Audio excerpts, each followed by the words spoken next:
السلام عليكم، معكم سناء من قناه سناء ام مساعده صيدلي. الفيديو ديالنا اليوم هو كما كتشوفوا قدامكم. غنهضروا على هذا البرودوي هذا اللي سميتو ديكلو 100 ملغ سيبوزيتوار. لا فورم ديال سيبوزيتوار هو راه فيه فانيد وفيه قوي الباس. غير هو انا كنفضل هاد زعما كنصح اللي بغى يستعمل ياخذ القوي الباس، هما شي اقل ضررا من الفانيد على المعده.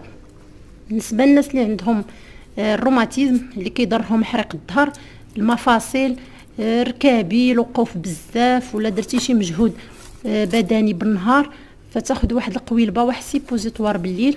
الناس ديال السياتيك كياخذوه، كيتعتبر واحد المسكن ديال الالم اللي فعال، كياخذوه الناس البال. فيه لا فورم ديال الفانيد كما قلت لكم، ولكن من الاحسن تاخذوا القويلبات، فهما اقل ضرر من الفانيد. هذا راه فعال جدا الناس ديال السياتيك. السلام عليكم.